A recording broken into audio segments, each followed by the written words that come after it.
Hello, we're here for the Rotary E-Club of the Greater San Fernando Valley for our first Skype video interview with Tim Mason in Swindon, United Kingdom. Tim is the president of the Rotary District 1100 E-Club. Hello, Tim. Hello, Mal. How you doing? All right, thank you. Thank you for accepting our invitation to be our first and guinea pig guest in this process. This should be a lot of fun. It should be, especially if my dogs start joining in. Well, that's okay. I have sealed the cats out of my room, but, you know, we do take care of other creatures in Rotary as well, including past district governors, but that's a different matter entirely. So my question for you to lead off is, what prompted you to want to be part of starting up the first E-Club in your area? Well, myself and Janice attended the Rotary International Convention in New Orleans last year. Janice being your wife, I should point out to our audience. Being my wife, yes. And we went to the workshops on E-Clubs, and we're really keen on those. After we met at the RI convention, we then flew, somewhat trained and flew, to see our friend Powell in California. I've heard about him. That's not safe, but please go on. And he talked a lot about E-Clubs as well. So when we got home, Janice joined the District 3710, I think it is, in India E-Club, and became a Rotarian. And she's always backed me up in all my work, so it was pleasing that she could become a Rotarian. And at the same time, I suggested to the district that we might start thinking about setting up an E-Club. And the district governor and the assistant district governor for one of our areas said, do it. And so we were there. We were going to start doing it. So after May, instead of just talking about it, instead of just going to a convention and doing nothing about what you see there, we came back and we were enthused enough to actually be told to get on with it. So that's how it started. Now, it's an interesting contrast. The E-Club, Janice, living in United Kingdom, remarkably close to where you're sitting right now, in fact, in the same residence, as I recall, since you are married, that E-Club allows membership, or has membership, rather, from all over the world. It does indeed. And Janice found that quite difficult, because she went to work still, and the reason why she couldn't join an ordinary Rotary club is because she works during the day. And their E-Club tended to seem to have their programs on a real-time basis, and Janice found that quite difficult. But it did help us learn a lot about E-Clubs. So when it came to thinking about our own E-Club, we decided we only wanted it to be a hybrid, area-based club only. So it can, members can only join from District 1100. So in that way, you have your, is your membership actually limited in that manner, or is that just your preference? If somebody in the middle of Sweden wished to join your E-Club, would you allow them as a Rotarian in a Rotary, well, as a new Rotarian also, and simply make sure they understand that they will simply get less out of it? We're the first ever, we think, E-Club, which is limited to the district only. Having said what you just said, so anyone from Sweden couldn't join us. However, someone from Sweden on Facebook had a friend who lives in District 1100, who's Swedish. So we have 2 Swedish members anyway, but they do live in District 1100. So going to other countries and kidnapping good Rotarians would work for an E-Club? It would do. However, we believe what we're doing is better in some ways because we can meet physically as well. And actually there is a need to do that, as well as do things on the internet. That's interesting. In the interest of full disclosure, we should probably both admit that this is not the first time we're speaking. Everyone mostly figured that out when you said you visited here. So I would point out in the conversation that our E-Club, you're giving me a great idea right now. We have not elected to limit our membership just to our immediate area. We're one part of our district right now. We are in District 5260, And on July 1st, we will become instead a part of District 5280, encompassing most of the Los Angeles metropolitan area. But we are telling people who wish to join our club that while we're not limiting it, and perhaps we should, and you will get much more out of it because we are also a hybrid club. We meet specifically once per month in person, and then we conduct our weekly programs online. Are you having a periodic meeting time, a regular time in person? We are. I would say that they're informal. We've met twice since our inaugural meeting physically, but we also encourage actively getting involved in activities together. But not everyone comes. For instance, myself, Janice, and 2 other members are going to a quiz tonight to support British Heart Foundation, and I see that as an e-club activity. And on Sunday, we're going off on a treasure hunt. Again, 2 other members are coming with us. But what is good about it is we can do that sort of thing, and I do think you need that within this hybrid type e-club. Now, the international, just to finish, the international side of things, I think they have probably more difficulty in trying to keep everyone engaged in what's going on. So I do believe the hybrid type physical meetings are really important. Now, how do you conduct your weekly programs? Clearly, you do not do them in real time, nor do we. We have a specific date and time, in our case, Monday at noon, United States Pacific time, when the new information is published and made available to our members, but they can access it at any time during the week. Is that how you are running your weekly programs? Thursday at 5 o'clock every week, 24/7 until the next Thursday. That's how we operate as well. Yes. So the flexibility of an e-club then is that for someone who cannot necessarily make a specific meeting time on a specific day of the week every week consistently, this still opens the world of Rotary to them. Is that what you're finding? It does indeed. And what we're finding also is very exciting is that more women want to join us. We have out of 30, we started with 27, we've gained 3 since we started. Out of 30, we have 20 women to 10 men. So we have a shortage of men at the moment. Well, I must say that the members of my e-club, as they are listening to you say that, are now roaring with laughter because we have from the outset been overwhelmingly women over men in terms of membership numbers in our e-club, which was also the case in the former Terra Club that I don't know of a Rotary club yet in my personal experience where the men outnumber the women. I wonder what that might be like sometimes. Come to England. There's lots of them. Understood. Okay, I'll have to check that out at some point. It's amusing. I was well known around our district for being the first Rotary Club president, male, to serve a year as a Rotary Club president when in his club we had the only 2 female past district governors in the district. And most people asked me if I was ever permitted to speak even once, but the year went relatively well. So where did you find your club members? Of your club members now, you have chartered, we're on that path, you have 30 members. How many of those were veteran Rotarians like yourself? And in a sense, I believe I would probably count Janice as well, because she had been connected to Rotary in the other e-club for a while. And how many are completely new to Rotary? There's me and Janice, that's the Rotarians. We've got one other person who's been a member of a Rotary club in Bristol, and the rest are completely new to Rotary, which is really exciting, but very hard work. And need a lot of nurture to actually tell them what Rotary is about.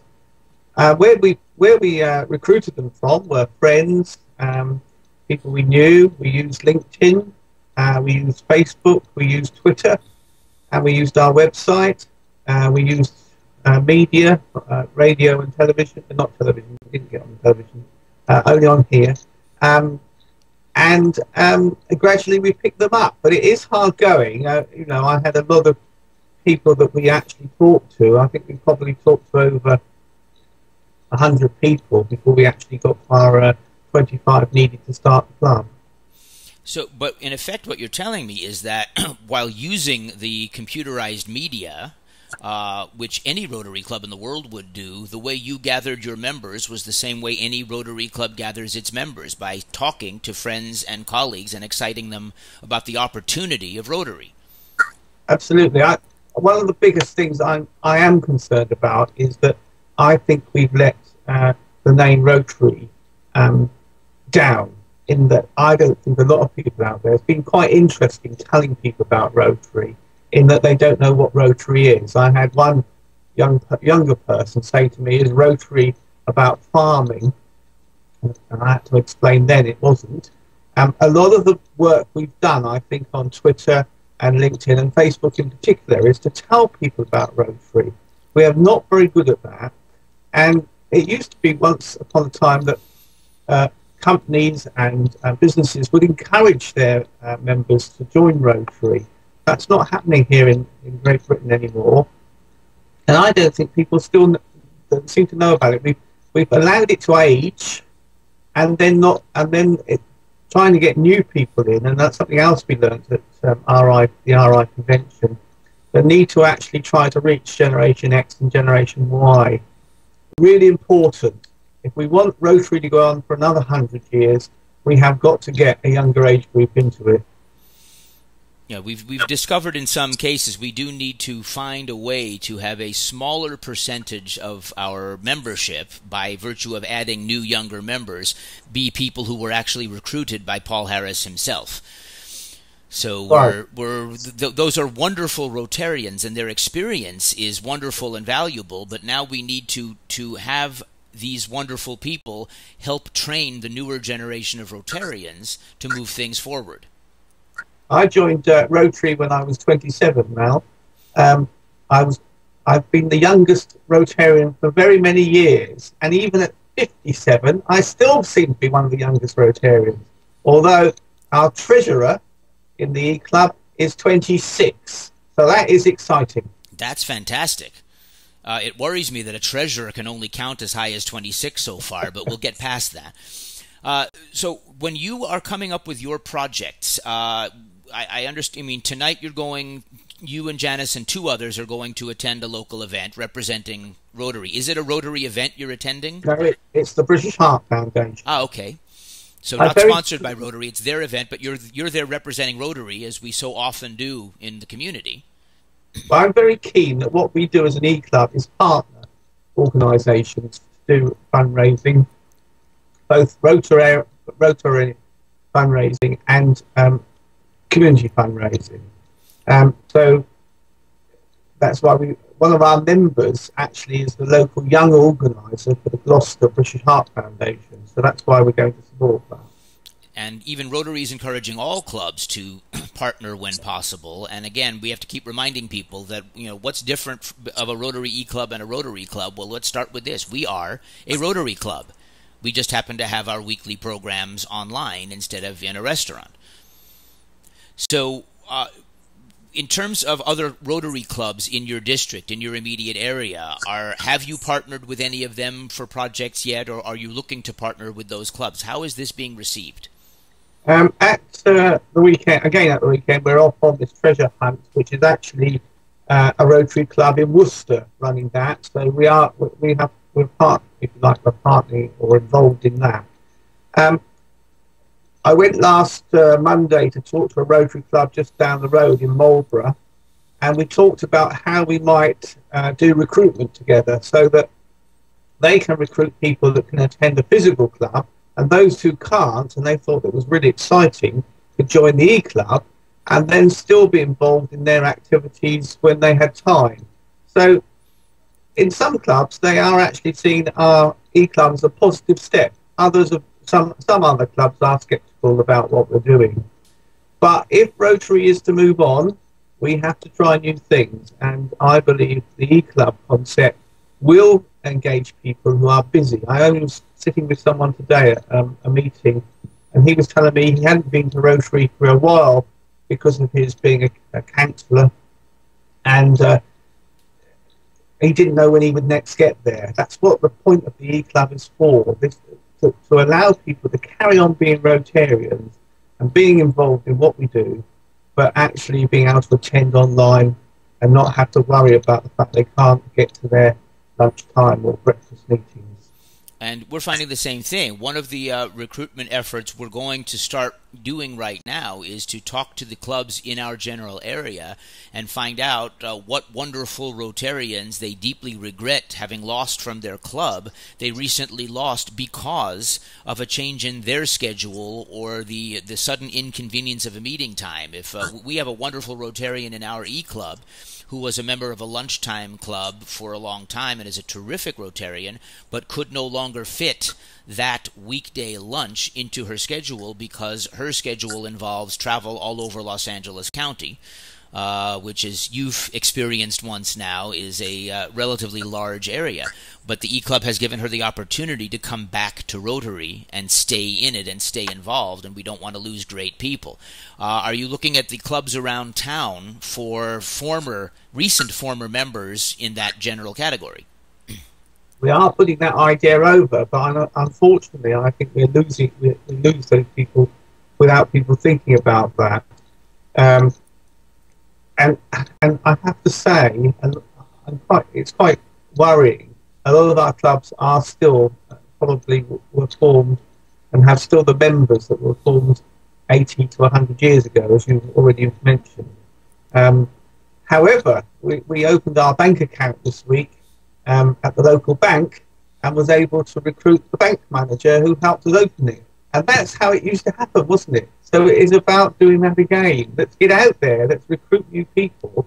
And yes, if other members who can't have time for Rotary in the normal sort of way want to carry on, let's encourage them to join the E-Club as well. But I also believe we have to recruit more new members. My aim is to have 100 members of the E-Club and have about 10 in each of the places of our district. So 10 in Swindon, 10 in Bristol, 10 in Gloucester, 10 in Cheltenham. But have a vision, 100. I don't think we've got vision enough in Rotary either, and we need a bit of vision. And it's interesting because sometimes I've found that the vision has a tendency to bypass a step where we talk about things like the district needs to have 2,500 members. And that's a concept that many Rotarians can't get their heads around. First of all, districts don't have members. But second of all, I can't take a new Rotarian and explain we need 2,500 people in this large geographical area. But I can sit with a new Rotarian and say, we would like to have 10 more people on our team. And that is a concept they can understand. So if we could start to work that vision one piece at a time and build the strong Rotary clubs where everything happens, I think we'd have a better chance of moving everything forward.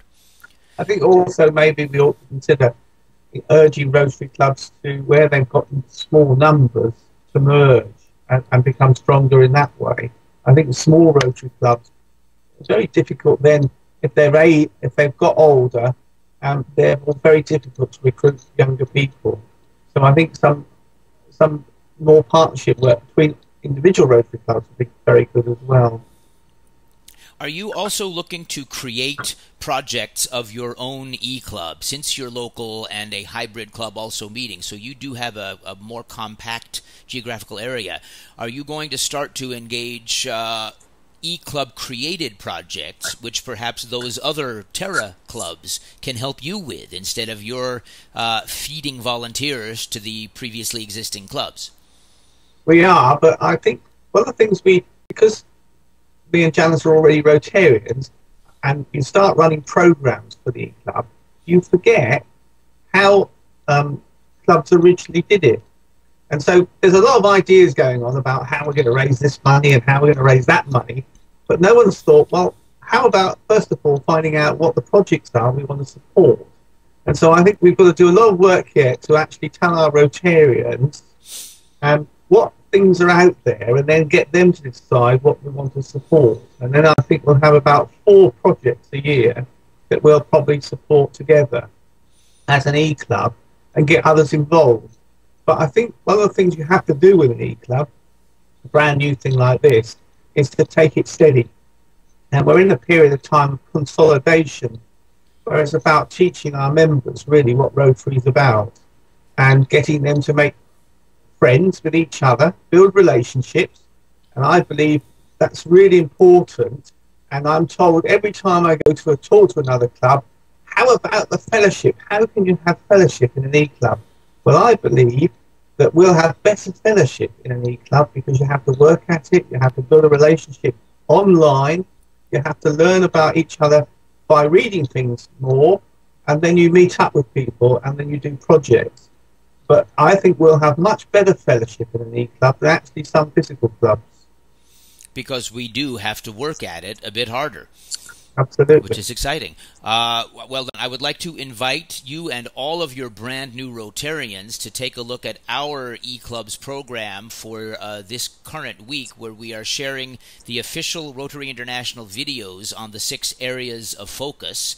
And I hope that your members will get the same from it that I hope our members are getting, which is the spark of an idea for what is available in Rotary, what sorts of things we can do, and then what your team wants to do, because nothing is more exciting than a new Rotarian coming up with an idea for a brand new way to help people in the world and then seeing the team implement it, and that new person is a Rotarian for life. We have a visitor.